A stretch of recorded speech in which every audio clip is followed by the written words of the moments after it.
All right, so hi class. Today we are dealing with complex numbers again. However, this is section 4-8, part 2. So here we're going to perform operations with complex numbers, and we're going to find complex number solutions of quadratic equations. So in the in part 1, we stopped with multiplying because we had not yet discussed dividing. And with dividing, it takes a little bit more, and that little bit more is something called a conjugate. So a conjugate is basically, for example, we know a complex number is in the format of a, oops, didn't mean to move that. A complex number is in the form of a plus bi. So if I wanted to find the conjugate of that would be the same exact thing, yet the center operator is negative. So the conjugate of a plus bi is a minus bi. Okay, or for example, if I got a minus bi as my original, the conjugate would be a plus bi. Okay, so when we deal with dividing, we are going to have to multiply by the conjugate.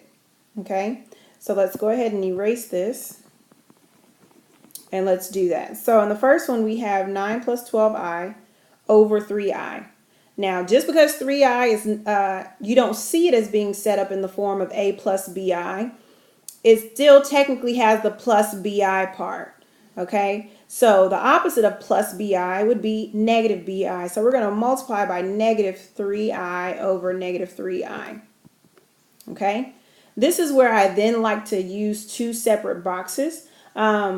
For the denominator, we really shouldn't need to, because 3 times 3 is, 3 times negative 3 is negative 9, and I times I is I squared.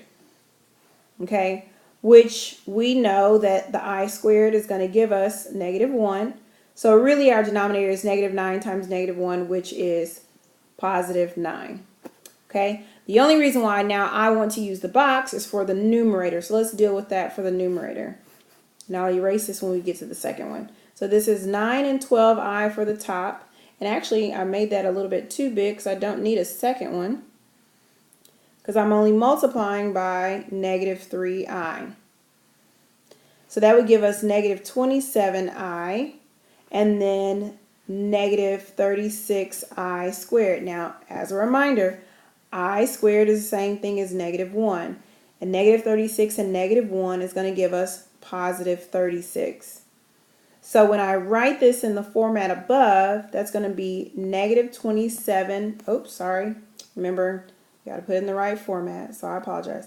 We need to write it as a real number first. So as a real number, that'd be 36 minus 27i for the complex, or for the imaginary. So this gives us 36 minus 27i.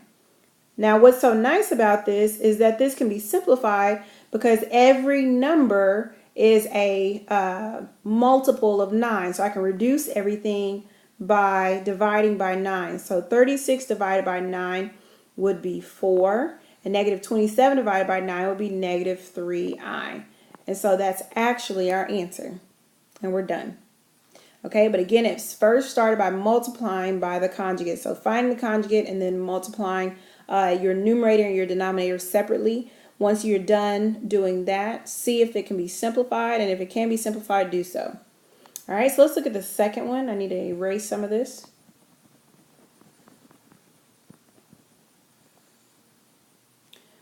All right, so we're going to multiply by the conjugate. So if 1 minus 4i is the original, then the conjugate is 1 plus 4i. 1 plus 4i. All right. For this one, I'm going to do a box for both. So I actually do need to erase what's up here so I can have the space. So the box for the first one, so for the numerator, that's a really small box, but oh well. The box for the numerator would be 2 and 3i, and then 1 and 4i. 2 times 1 is 2. 2 times 4i is 8i.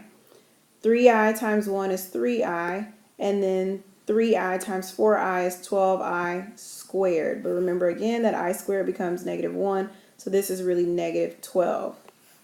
So if I combine my like terms, my real numbers are 2 and negative 12. which give me negative 10.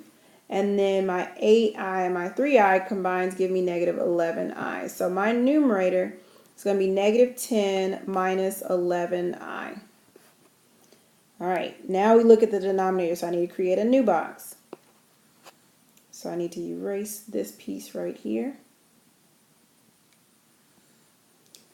So the box for the denominator is 1 minus 4i, and the top is 1 and 4i. So 1 and 1 is 1. 1 and negative 4i is negative 4i. This would give us positive 4i down here. And over here, this would give us negative 16i squared. So again, what we notice is that the i's, there is no imaginary leftover. And that's actually what we want, because you can't leave an imaginary number in the denominator. This is the whole reason why we use conjugates in the first place, is because you cannot have a fraction with an imaginary number in it. That's why we're simplifying. Okay, so moving past that, the I squared we know is negative 1. And so negative 1 and negative 16, if I multiply, would give me positive 16. So if I combine those like terms, 1 and 16 give me 17. And this actually would be our final answer, because the numbers in the numerator cannot be reduced by 17. They don't share any common factors. So that's our final answer for the second number. Let's work on try 5. All right, in try 5, we need to, for the first one, we need to multiply by the conjugate, because we cannot leave the imaginary number in the denominator. So we need to multiply by 3 minus 4i over 3 minus 4i. Okay, I'm going to create a box for both the numerator and the denominator. Okay, for the numerator we have 5 and negative 2i, and then 3 and negative 4i. So that would give us 15, negative 20i, negative 6i, and positive 8i squared. Remember, I squared, however, is negative 1, so 8 times negative 1 gives us negative 8. So if we combine like terms, 15 and negative 8 produce 7.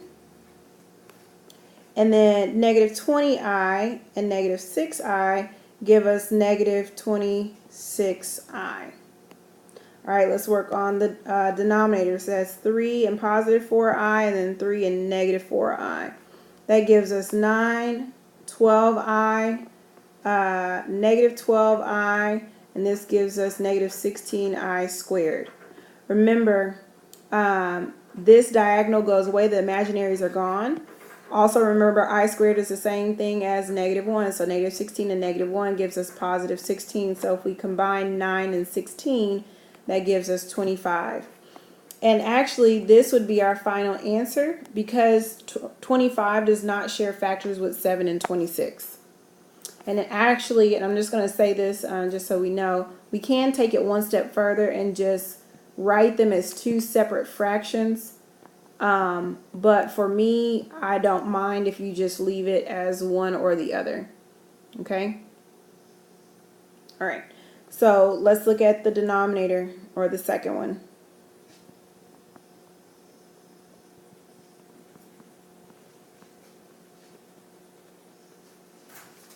All right, so we need to multiply by the conjugate. So the conjugate down here is negative 6i over negative 6i. The numerator will be pretty easy. That'll give us negative 24i plus 6i squared. But remember that I squared is the same thing as negative 1. So it gives us negative 20, sorry, got to put that in the correct format. So that would give us negative 6 minus 24i, because remember, the real number comes first. All right, and then for the denominator, 6i times negative 6i is negative 36i squared. Once again, remembering that I squared is the same thing as negative 1. So that gives us positive 36. Now here, everything is a factor, or shares a factor with 36. 6 can go into each number. And so actually, let me go ahead and split this one so you can see it better as two fractions. So really what this is negative 6 over 36 minus 24i over 36. Okay, so then the first one is very obvious. We can see that that becomes negative 1/6. And then the second one, both numbers can be divided by 6, so that gives us negative 4i. Hold on, sorry. Not only can they be divided by 6, actually it can be divided by 12. So that gives us negative 2i over 3. And this is our final answer. So it actually is worth it to go ahead and split it up like we did in this step, just because sometimes they can be reduced by different factors. So like in our first one, this first part was able to be reduced by 6, yet this one was reduced by 12. So it is better if you just go ahead and simplify it all the way out. All right, in example 5, now we're going back to what we kind of really wanted to know from the beginning, which is how do imaginary solutions fit in with quadratics? Well, they do. So the way that they fit in with quadratics is when we have, I call them funky solutions. So when we have funky solutions with the x value, where we have negative square roots, this is where complex numbers comes into play. So with this one in particular only has 2 numbers. And so the way we're going to solve this one is we're going to subtract 32 on both sides. That gives us 2x squared equal to negative 32. We then divide by 2, and that gives us x squared equal to negative 16. Now, in the past, we've been told, oh, well, you can't take the square root of a negative. Well, now we know that we can. Okay, so x would equal the square root of negative 16. And we know that the square root of negative 16, first of all, the square root of that negative 16 would give us, because we're taking the square root, it would give us plus or minus. Okay, and then we know that the square root of 16 is 4. It's a perfect square. And that negative is an I. So x actually equals plus or minus 4i. Now I know that seems confusing. You're like, well, how can you have a negative and an I? But we can, right? Because remember, if you go back to your graph, all it means is that it is lower on the imaginary axis if it's negative, and if it's positive, it's higher on the imaginary axis. Okay, so our answer here is x equals plus or minus 4i.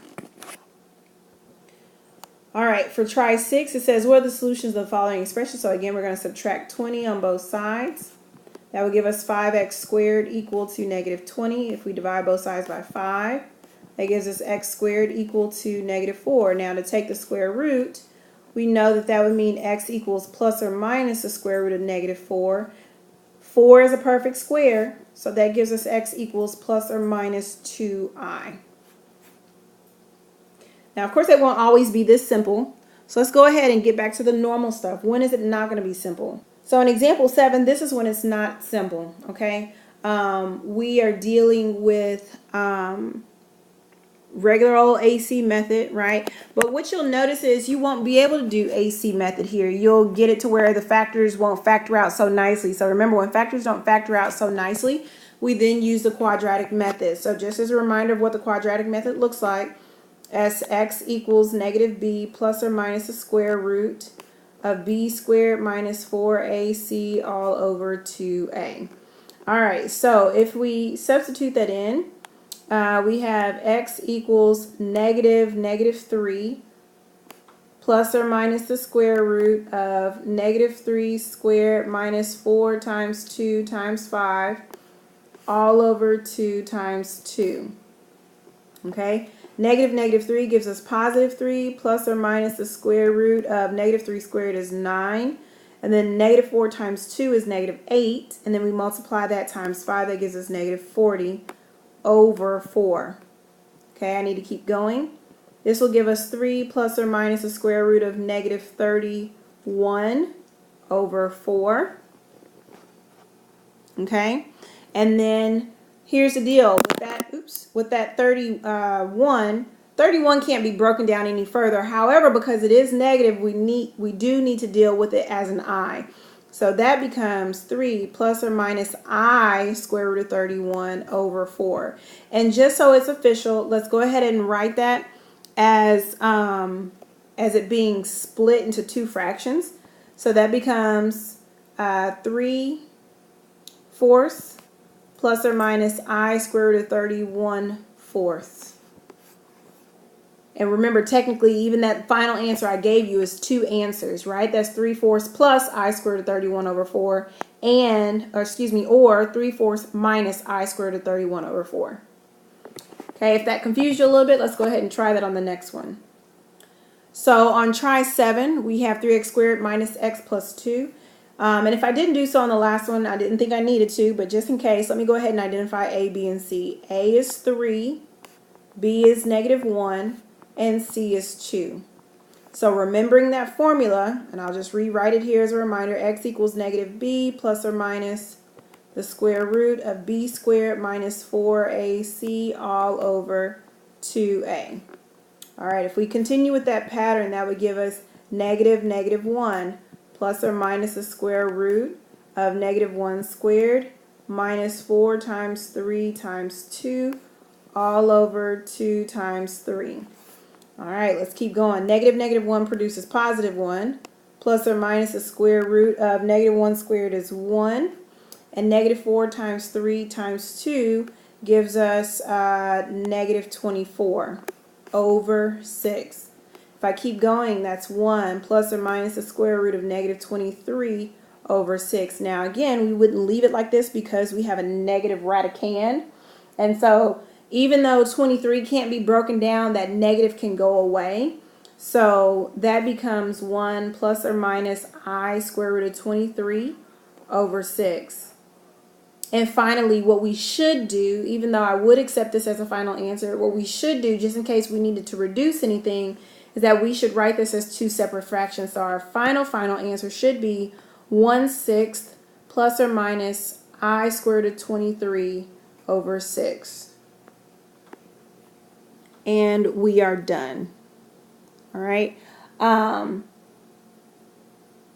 So guys, if you have any questions, again, don't forget to come in for tutoring.